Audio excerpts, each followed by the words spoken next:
広がる闇の中交し合った革命のちぎり誰にも邪魔させるわけにはいかないから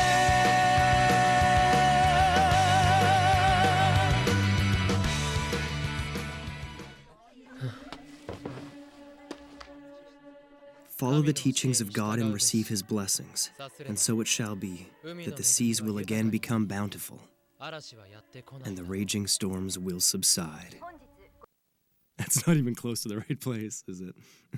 Line 1 in the books!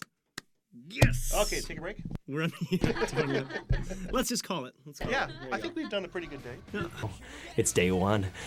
Oh, we'll have to see. It's getting pretty exciting already.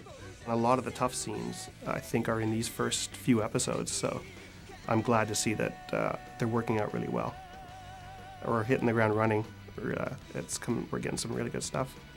It's amazing how much stuff happened in this one episode, particularly character development on Light's part. I mean, he went through a lot in a relatively short script. Any new series that you start, there's a bit of a feeling out process to kind of work your way through what the character is going through, but I don't know, in this series it seems to be happening pretty fast. I'm definitely looking forward to seeing how this all turns out with the rest of the cast and everything. That's one of the problems when you're one of the first guys in is you don't really get to hear the other North American voice actors anyway. So yeah, it's a bit of a surprise once you see the final product and see how everything kind of plays off everything else. Yagami, a god of death, huh? Well, I'm not surprised. In fact, Ryuk, I've been waiting for you. Oh. Excellent read. When we did the auditions, obviously, as directing the auditions, I'm going to have sort of instincts or feelings about who I like for the part. And he just came in and his instincts were right. It was a difficult side. It was a really long side. And it was a complicated side. It was, from these first 4 episodes. It was some of the really tough scenes. Well, the audition side for Light was huge. It was chunks and chunks and chunks of dialogue. So it was actually really, I mean, that's pretty rare. A lot of times you'll have, maybe 6 or 7 lines. You can't really piece together how they interlink with other characters and just what situations are going on. With a lot of the actors, it took a lot of work to get them into the right place to make that emotional arc from finding this death note, having and then realizing what it can do, and the guilt of having killed, and then taking that to the next step and wanting to make a better world out of it.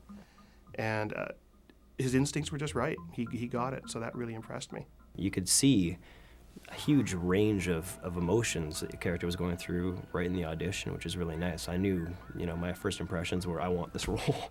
I want this part. Book me.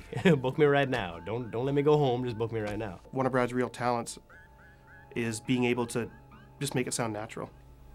Really, he just brings it to life, so that's great. It's really good to have him as the lead. I think it's going to be one of those characters where it's, almost right away, his voice will be Light. Already in my head, that's sort of who I hear when I see the character. When I was a kid, I was going to be an astronaut. That didn't pan out. I'm still waiting for my jetpack, though. If I was an astronaut, I'd probably have a jetpack by now. I started doing the voice acting when I was in high school, and at the time, I was doing on-camera stuff and theater work as well.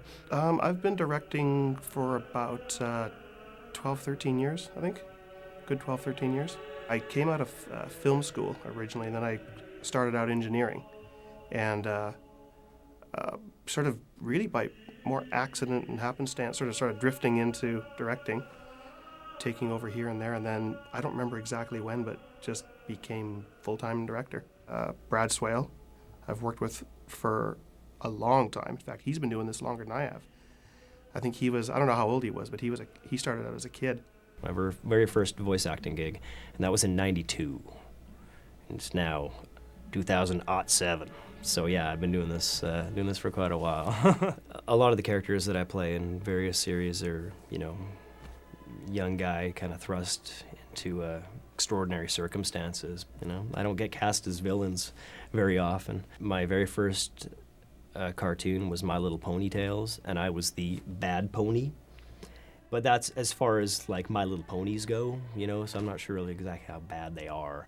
So yeah, I think this is gonna be a bit of a first for me. What should be interesting to see is I think the further he gets into the series, and the more you might hate him, I guess, probably the more I'm going to enjoy playing him. So it's going to be an interesting little struggle there. It's like, okay, I hate him so much, it's the best time ever. As a director, you have to have a really good idea of what's needed, you know, what you want to get from the actors.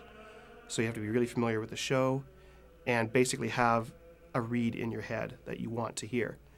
Now, having said that, you've got to leave some room so that if the actor comes out with something that's maybe a little different and maybe a little better, you know, something that just, wow, I hadn't thought of that. That really works well. You want to be open-minded and be able to recognize that and say, hell yeah, that's perfect, that's great. You know, and oftentimes those are the lines that are sort of above and beyond the Call of Duty, and those are the ones that people remember, I think. So, depending on the person you have in mind, you can either kill them easily or painfully, huh? Oh, much faster. A little quicker. Yes, a little quicker. You know what'll help, I think, play the intrigue a little more, as opposed to, wow, that's kind of cool. It's been more, I don't believe it. A little bit of that. Get a good rapport with the directors and the engineers and things, and it just makes it a real treat to come into work, because I mean, we can bounce ideas off each other, and you don't take any egos into the booth with you. So, you know, he can say, oh, that really sucked, and I'll say, yeah, that really sucked, let's do it again, and things like that. And it doesn't faze either of us, so it makes for a very positive working environment and lots of fun for everyone, and I like to think that we do better work that way. Every actor is a different challenge. You know, what you need to do to get a performance out of one person is different than what you need to get the performance out of somebody else. So it's sort of finding out what that is and how to make that happen. Death Note? As in a notebook of death? How to use it? The human whose name is written in this notebook shall die.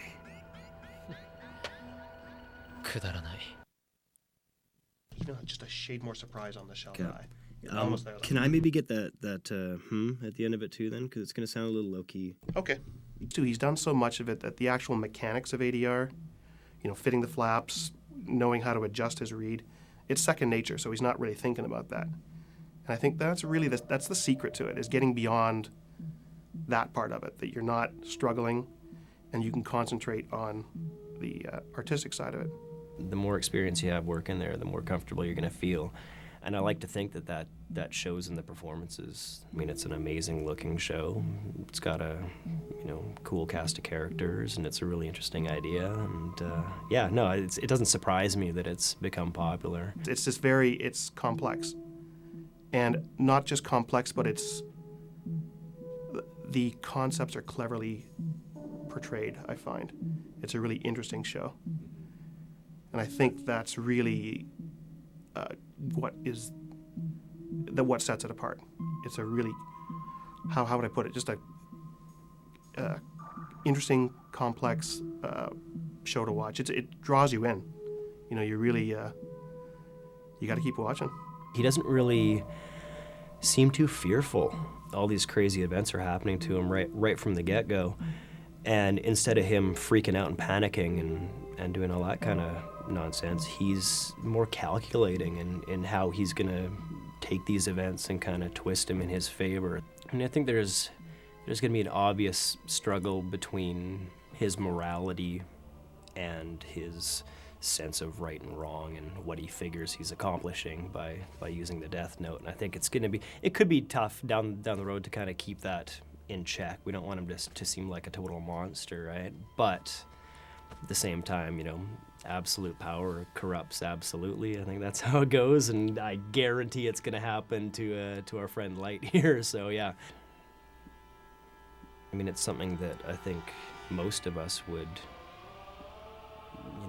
like to be able to do, is create a better world. And the big problem there is, well, how do you go about doing it? And if it's all you making the decisions, who's to say that you're right and that you're making the right choices? Some characters in the past have had hints of that, but never this early on in a series either. I mean, it's episode 1, and he's already showing glimpses of what's to come. So yeah, I'm really looking forward to it. I mean, with all that power, it's going to kind of just start to distort your reality, and I'm sure it's going to happen with him, tenfold. It's not necessarily an ideal situation, to be that person with all the power, especially very anonymous power too, right? I mean, you have politicians, high-ranking officials, whatever, they're in the spotlight, so they will have to answer to courses of action that they take. Whereas with Light, it seems right now he can kind of be behind the scenes doing all this type of stuff. It's a darker show than a lot of other shows I've done, which isn't unique in itself, but I think it's unique in that there's not that simplification of good versus evil. Obviously with Light, his intentions are good, but is he good? It's gray area. Who's the good guy, who's the bad guy? Oh, it's early to say, but yeah, I got faith. I think he means well, right? But you put him in a position of power, and it's gonna change him a bit.